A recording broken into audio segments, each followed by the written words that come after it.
இது அப்பட்டமான மனித உரிமை மீறல். நீங்க இப்படி செஞ்சீங்க அப்படின்னா, கண்டிப்பாக ஒட்டுமொத்த ஸ்டேஷனும் ஹியூமன் ரைட்ஸ்க்கு பதில் சொல்லியே ஆகணும் அப்படின்னு எச்சரிக்கிறாங்க பிஜேபி அஸ்வத்தாமன். இவங்க ஒரு வழக்கறிஞர். இவங்க தமிழ்நாடு மாநில செயலாளராகவும் இருக்காங்க. இவங்க என்ன சொல்றாங்க அப்படின்னா, நேத்து ஒரு பையன் போலீஸார அடிச்சுட்டாங்க அப்படின்னு சொல்லியிருந்தாங்கல்ல, அந்த பையனை காலரை பிடிச்சி போலீஸார் தரத்தரவென்று இழுத்துட்டு போனாங்க. அதை பார்த்து எனக்கு டிஸ்டர்பா இருக்கு.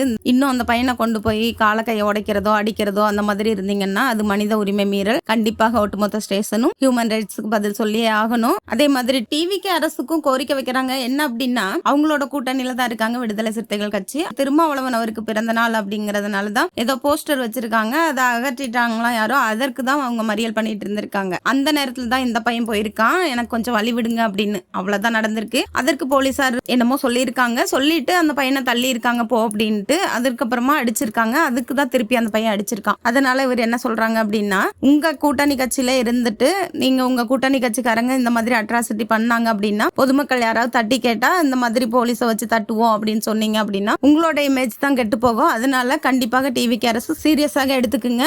அந்த பையன் மேல எஃப்ஐஆர் போட்டீங்க அப்படின்னா கண்டிப்பாக அந்த எஸ்எஸ்ஐ மேலேயும் எஃப்ஐஆர் போட்டுருங்க அப்படின்னு சொல்லி டிவிகேக்கும் ஒரு கோரிக்கை வச்சிருக்காரு பிஜேபி அஸ்வத்தாமன்.